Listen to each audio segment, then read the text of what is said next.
Okay, here we go. Ready for fourth pillar of the real framework and go at the conversation of liberation. And we were just chatting before we talked about sort of what do we mean around liberation. And Nick, you're asking a great question. So I'll start with kind of the basics of what I think about, and I think it's really important on this topic to call out in the realm of building in public. This is going to be the space where I think we have a lot of work to do still, and a lot of definition to put around it, and a lot of curiosity around it. I think for the word liberation is provocative and sort of intentionally so, but um, the the idea, at least from what I'm hoping to do with it, is to explore the areas where we have self-imposed limitations and constraints, as opposed to the other limitations and constraints which surround us, which are very real. But sort of a locus of control conversation. And I guess just starting there, like as we were chatting just before we jumped on, Nick, or even in this moment, curious if like any questions or thoughts or ads or double clicks on the premise of liberation kind of come up for you. I think it's helpful framing for this conversation to make sure things don't become too abstract, right? And part of the question I asked you and we talked about a couple times before we hit record was like liberation from what? Right? It suggests from something, and you just said exactly what that is, self-imposed limitations. I think the challenge for something like this, and anyone that ends up listening that's, that maybe a super nerd like myself, there's a term autopoiesis that I wrote about a little bit in my dissertation, and essentially refers to a system that is like constantly self-organizing. So it essentially able to quote unquote kind of maintain its structure while also adapting. And it's kind of in this ongoing process of like this feedback loop that seems to maybe strike this balance. And the reason I bring it up is there's an argument to be made that we never really know what is authentic for us or what our path is or kind of that sense of right or wrong. And so that can leave people kind of hanging and a little like nihilistic, like, oh, and that's not our attempt, um, or what we want to do here. And so I think acknowledging if you're not sure what like your path or what's the real you or what's authentic or whatever is the case, then that's, I think, pretty normal. And there's plenty of good biology underpinning and suggesting that like we might consistently be in that case. And that our attempts to create narratives and religions and spiritual, stories and all those sorts of things is a way of removing ourselves from some of that discomfort in some ways, right? Right. But with that in mind, if you say, okay, there is an authentic self, a real self, and I can feel when I'm quote unquote maybe out of alignment with that or not, which we can talk about from a more scientific standpoint, then sure, liberation like makes good sense, right? But I think maybe opening up with that caveat is a useful caveat to begin with. Yeah, and I love that caveat. Thanks for putting that out. What comes up for me right as you're talking then is this concept of alignment or so on and so forth. But probably worth calling out that, a lot of the things in the realm of liberation are probably connected to topics that we talked about in resonance to some degree. But there's probably a whole set of things that, like on the resonance side, we're looking for the things that might guide us towards our truth or our self and express that in the world. But then on this side, we might be looking at the things that sort of hold us back from exercising that, expressing that, executing with some of the intentions that come out of the resonance category. So, one of the things that start with a really basic one and pull it down from the abstract. Distraction. I don't know about you, but I know I find myself consistently exposing myself unnecessarily to distractions in my day to day.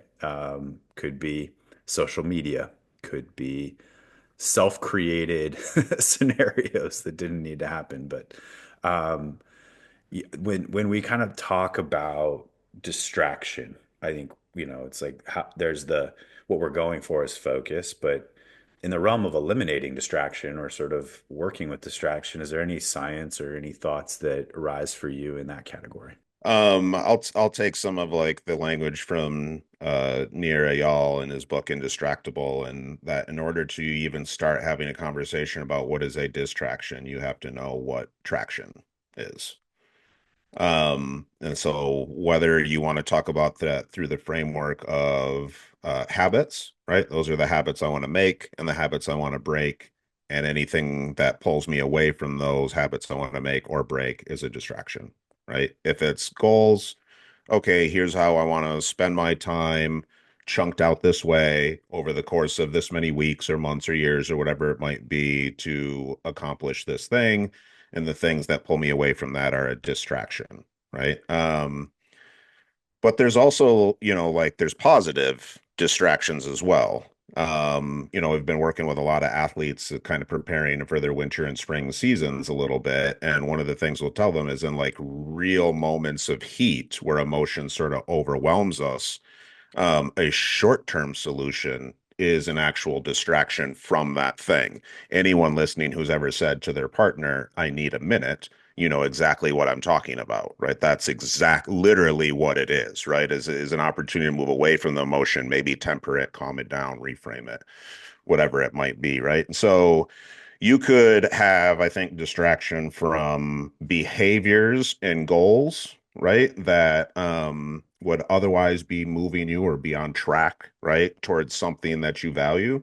But you could also, I think, distract yourself from values or certain sorts of behaviors that are not just, say, productivity or performance or success oriented as well, right? That I might argue is a distraction. Now, figuring out what that balance is pretty tricky. And I can pause here before I go on rambling, but that there's a lot of tension in that.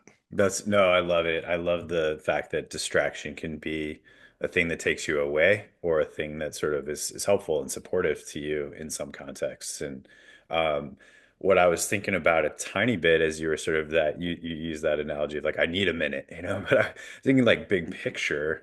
So a lot of this has to do with energy too, right? Like a moment of distraction when you're in something sort of helps you preserve or restore your energy. I was saying about another place I lose energy, and I don't know if this resonates with you, Nick, but I know a lot of people feel a lot of internal pressure, like pressure to perform, to succeed, to go faster, to, you know, be more performant more quickly than the reasonable learning curves can allow, in a new frontier or domain of skill. Um, but you know, how, and I think especially in your work with high performers, athletes, I imagine pressure is a conversation that comes up a lot. Like, what are some of the sciences or thoughts or just reactions that you have to that topic of pressure? Is that bad? Right, right. That's my question. Is Yeah. that bad? Yep. And can you And the unpack reason that? I would, Yeah. yeah, well, the reason I would always start with that is when I said earlier, self-organizing systems, right? And I'm here as a coach, like I'm not even the part of the self-organizing system. If they're not even sure, then I sure as shit am not going to be sure, nor should I be trying to nudge them in any particular direction to feel a way about that, right? The question is, does that feel values aligned, right? Are you experiencing unpleasantness around the burden of that pressure, right? And maybe perfectionism that comes with it, and always striving for more and kind of having a little itchiness and dissatisfaction. And are you okay living that way in service of something really impressive that you're going to do or accomplish or contribute or people you're going to impact, Mm, right? That's totally different than an unpleasantness that is grounded in maybe sort of compliance, right? Or obedience, or lack of boundaries, or burnout, or those sorts of things, right? right. Right. Yeah, even, so conformity is a pressure as well. Um, and I think that one of the interesting things about conformity is it is probably in some cases a healthy social adaptation, and in other cases, it's a self-limiting one.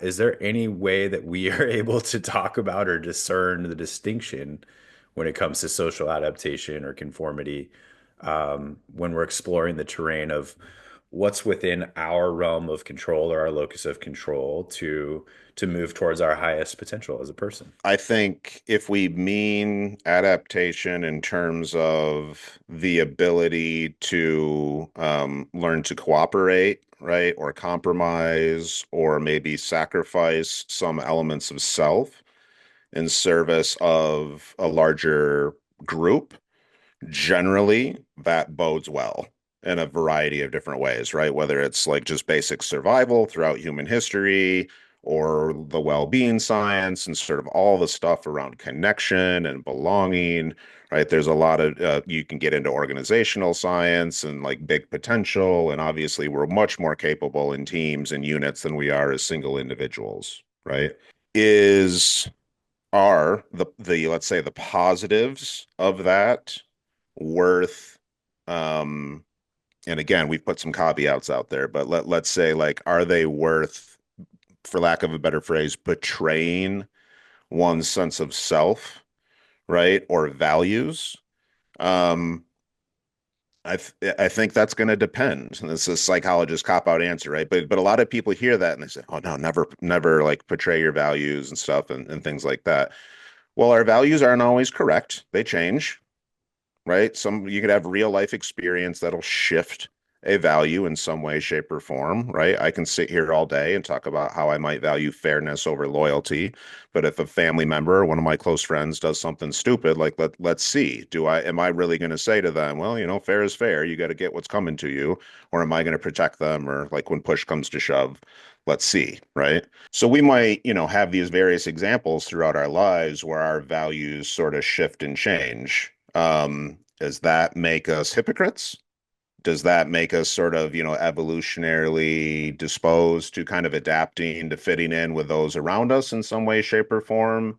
Should we be putting a value judgment on either one of those? Like if you want to be a little hyperbolic and take it to the extreme, right? Like we know one of the absolute worst things you can do to a human being is isolate them, right? Or worst things you can do to yourself is isolate yourself. Not always, right? But in many cases, just look at prisons, right? What's the punishment that gets doled out for sort of the worst offenses? It's solitary confinement. So if you ask me, like, well, is it adapt and shift some of my ways of thinking, right? And some of my values and how I live, or, be isolated, be alone. I'm probably making an argument to some of that adaptation and the ability to start to think about values in new and different ways. But this is the tension. This is the slippery slope. Like there's a very fine line between that sort of, I'd call it flexibility, and a looseness around values and operating systems and codes of conduct where it can become a little amoebic, Yeah. right? If you're not careful, I think. Yeah. Well, in what I'm present to in this moment is that you're talking about sort of each person is like a system that's evolving over time. And then Hmm. you're talking about our values actually change over time. And then, in many ways, as I come to know more of this work and understand more about how we work as people, it's just I develop like a really strong compassion for each person and their experience and sort of things that I might perceive being out of alignment is just a person in evolution. It's just a person on a journey. And I think we have this society that's like very quick to ju want to fix a person in a category and then measure them against that. And so, it's really raised my compassion for the journey that people on, but also just for myself. And I think there's this whole domain of self-compassion. And I'm curious if and sort of forgiveness of myself in different ways. I don't know how many people suffer from self beat up or guilt or different dimensions where the things that we're fixated on are taking away energy from the things that could be for us, and serve us in the evolution of our self towards our potential. I'm curious if in that domain anything lights up for you or is worth talking about. Yeah, I think self-compassion. I mean, there's a lot of robust literature around self-compassion, and anyone listening should check out Kristen Neff, Neff. She's really the kind of guru of self-compassion research. She's got a great website, lots of free resources. I think, first and foremost, okay, so why would you need to be compassionate, for oneself? Well, you're experiencing something unpleasant or presumably being quote unquote hard on oneself, maybe even too hard on oneself. But that maybe I think is an important point. Question number one, is the hard part accurate? Hmm. Did you F up? Hmm. Because if you did, then it becomes okay. Are you experiencing guilt or shame? Shame is global, guilt is local, Mm. right? Shame is generally, in my understanding of the research, never good. And so we always want to have enough, I think, self-compassion to stop ourselves short of shame. But guilt, again, to the point about adaptation, is not always the worst thing in the world, especially if we are experiencing it, which we generally are, because we acted in a way that was outside of our preferred way or preferred values or had an impact we didn't think it would or didn't want it to or whatever it might be, right? And so I think distinguishing between those is a key here because guilt is I screwed this up, not I am screwed up, Mm. And right? And that comes is that the line between guilt and shame? Like moving, my understanding. I'm not a yeah, guilt and shame expert. My right. understanding of just reading a little bit here and there and just hearing some different interviews and whatnot. My understanding is that shame is generally like when I said global, Yep. I am bad, right? Versus Yeah. local, I did bad. Right. Yeah. The wrongness rests on an action as opposed to self, essentially. Yes. Uh-huh. Yeah. Yep. Yeah. And so depending on how severe, say like something like perfectionism is, or if it's like, maladaptive, potentially leading to mental health issues, things like that, it self-compassion can do a real number to help those sorts of things because the simple way to think about it, generally what you tell people is talk to yourself the way you would talk to a colleague or a teammate. Mm. It's always the conversation, right? Bunch of one-on-ones this week with some softball players we're working with, a bunch of them dealing with perfectionist tendencies, bunch of conversations about self-compassion, right? Okay, did your teammate make the same mistake that you are talking about making and that you are obsessing over? Yes, she did. Okay, what did you do with or to that teammate? I said, don't worry about it. You got it next time. Okay, great. What are you saying to yourself? You effing dumb B, yada. Yeah. You can imagine, right? Like, okay, like what the hell? Like, why is it okay for you to talk to yourself that way, but not that, you would never say those words to a teammate? That's a pretty simple entry point into self-compassion. But there's journals, there's meditations, there's reflective exercises, again, on Kristen's website. Really, really good stuff.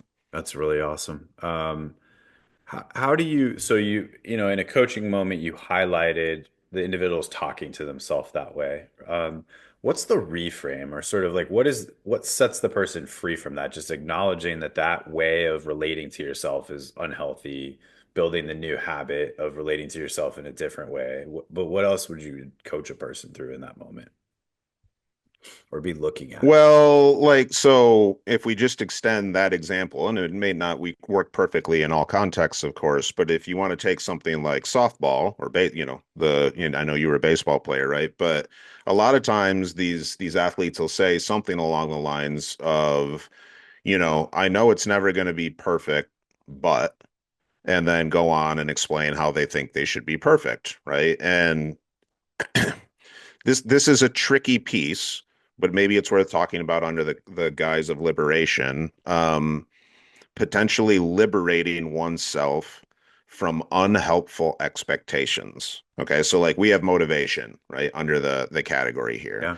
So we know from a bunch of different research, especially in sports psych, that process goals or mastery goals tend to be associated with better outcomes than outcome goals. So a lot of times these athletes will they're focused on the outcome goals, right? Did I pick up the ground ball? Did I catch that pop fly that I had to dive for or run for, right? Did I make that hit, get that bunt, whatever it might be? And it's really about the outcome or not. And Adam, who we've talked about a couple times, but does mental performance for the Nationals, he talks about this a lot. What they really need to do is be focused on the process. Well, what's all the connection here?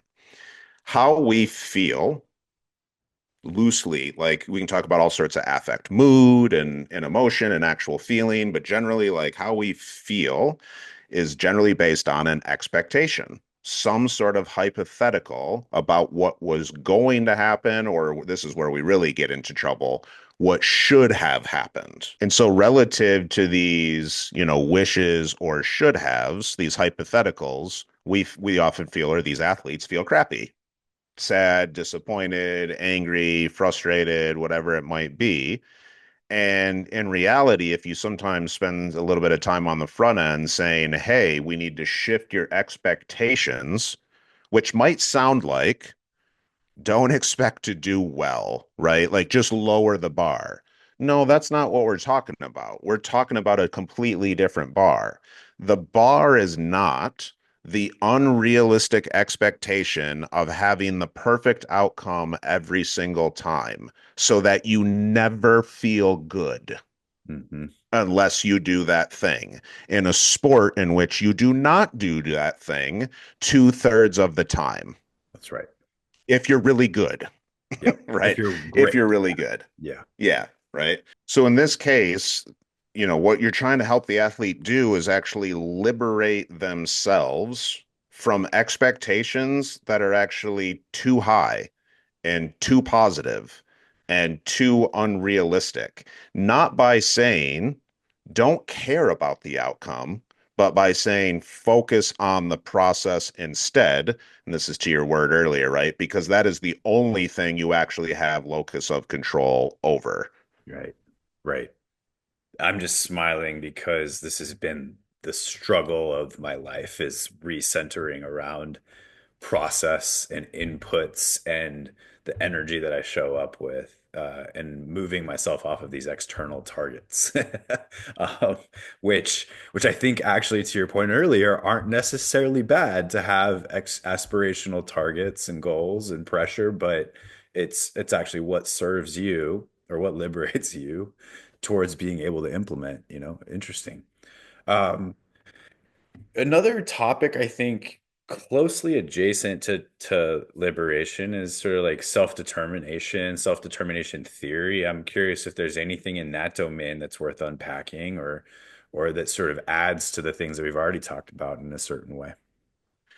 Sure, and we may chat about it about this, excuse me, in resonance a little bit, but so self-determination theory, which got popularized by Dan Pink's book Drive, but goes back to Ryan and Ed Deci, really comes down to three parts that they argued about, which was autonomy, competence, and relatedness. Pink called these autonomy, mastery, and purpose, which we can get into a little bit. But, competence or mastery, we just talked about. Yep. Generally, human beings have a desire, like, spoiler alert, to be competent in things that help them live and survive or feel good or whatever it might be, to not just kind of be useless. So there's a central self-organizing, right, self-determination theory aspect to building competencies. In other words, we have an inherent intrinsic drive to do it, right? Most of us. Now, what sort of competencies might we build? Well, those might depend on who or what we have an experience of relatedness, right? Or purpose too, right? So purpose meaning we've unpacked a little bit. We can unpack it more if we need to. But like the way you and I build competencies that are valuable to us is really based on the sort of strengths we have, personalities we have, and impact we desire to have on the people whom we desire to have it on, right? And this is a lot of self-determination theory. It's I get to do what I want, when I want, with whom I want, why I want, how I want, et cetera, et cetera, et cetera, right? So the third part, autonomy, and this is the part I'm getting a little bit of deja vu, maybe we talked about in the first segment. Autonomy, I think, sometimes gets confused with free choice. Okay. It can be But in its extremes, right? And we're here sitting here in the States, and a lot of privileges we enjoy, but this is a very, very individualistic country, and that rears its head in a lot of ugly ways. And I want to establish like, yeah, do you want people to be able to be aligned with values and movements and institutions and all those sorts of things? Yes, 100%. The notion that they have to choose that on the front end, I don't think is fully accurate because of a process called internalization. Okay, and I'll give the simplest example. And I want to be careful here because I'm not suggesting you can force somebody to internalize your values and perspectives. Okay. But here's the simplest example. Well, let me ask, did you ask, growing up, did you ask to play baseball? No, no. I mean, Okay, you're and put into it. I had a unique experience in that I grew up with a dad who was a coach, and so it's Okay. unclear to me if I chose it or if I absorbed it and then chose it, right? Like, Okay. yeah. Okay. All right. Your first, let's say, T-ball practice or whatever. Did you ask to go to that or were you put into it? I was signed up for it, but I Great. enjoyed going to it, so I don't know what Great. with that, right? Doesn't matter. Yeah, Doesn't matter. This is a perfect example. yeah. You didn't choose. Did it matter? No, no. Okay. As long as there's alignment, Hmm. right? And some sort of internalization. And so you take it to the extent, the kid that you force to learn piano or learn the second language or, play soccer, my sport, and they go kicking and screaming, no, no, no, I don't want to do it, right? It's completely out of compliance. That's non-autonomous. That's extrinsic motivation. But if over time they learn to start to enjoy it, they see the value in it, right? They're actually looking forward to it. Well, that they didn't choose, but it became autonomous. Over the course of time, they eventually started to actively choose, right? Or maybe feel that alignment with it.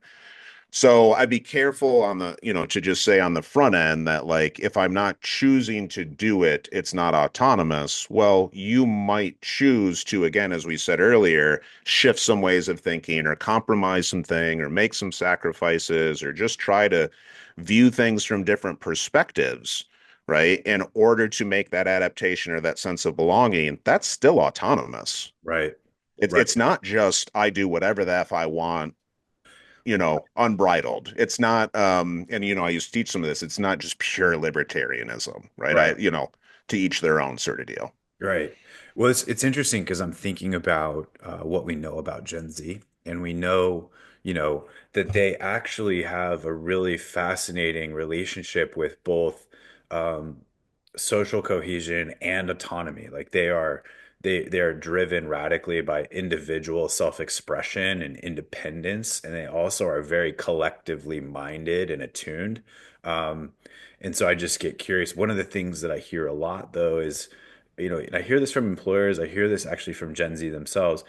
There's not a sense that the job that often they're taking, the first job out of school, is fully an autonomous choice or an autonomous happening. But you just highlighted something that's so interesting, which is like, because everybody's got to get a job, everybody's got to pay the bills, and it's not always the job that you want, right? When you get started. And I'm curious, like, how would you coach an individual? It's kind of going through that experience. Like, I came to college, Nick. I thought I wanted to be, a psych major, and now I'm getting a job and I'm going to go work at GM. And it's definitely not the job I dreamed about doing, but it's the job that's going to pay my bills right now. What is the sort of like practical rubber meets the road on that? I mean, I think it touches on what you just said, but I'm just curious if anything comes up in that specific example. Yeah, it's a great example. Is that bad? Right. I come from the Midwest, like West Michigan, very like blue collar area for the most part.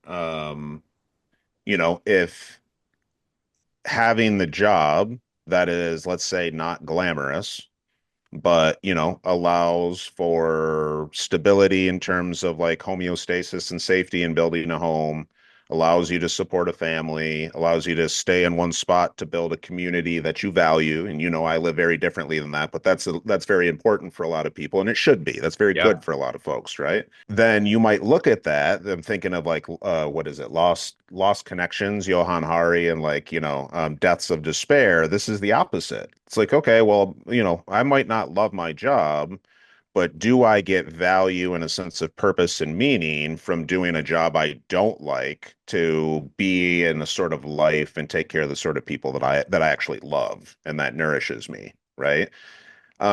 This is the problem, the realistic problem with the argument from somebody that I love and adore, which was the late Sir Ken Robinson around in his TED Talk, Do Schools Kill Creativity? Like, yes, we don't want everyone to go through the academic system to try to be a professor and way up here, but we also can't have nothing but individualist, passion-driven artists, like I'm big like old school comedy fan, so we'll go a little Caddyshack. Like the world needs ditch diggers too. There's an element, right? And those channel some Zach Mercurial, all of those roles should be valued to different degrees because they're all serving different purposes. But the idea that everyone should just follow their passion ain't great for a social environment either, right? Right. It's kind of like the equivalent of saying, well, should everyone be a leader? Well, you got to have some followers too. There's a balance to some of these things. Oh, it's so interesting because I think that gets back into partly understanding what you value and what motivates you and Hmm. what's going to Hmm. deliver. What are your definitions of purpose and meaning and fulfillment Yep. to put the scaffolding in place to approach any situation from the standpoint of what is within your locus of control, what gives you a sense of autonomy, and you were kind of unpacking pink a little bit. So we had autonomy, mastery, we covered purpose. I think we've explored purpose, and we can get into purpose a lot more as we double click down the line. But I'm looking at our list, and I think we've covered a lot of the core elements. There was one more element that I think is a little more nuanced and maybe harder to figure out and to acknowledge we're building in public, just acknowledge up front that it's worth saying not sure.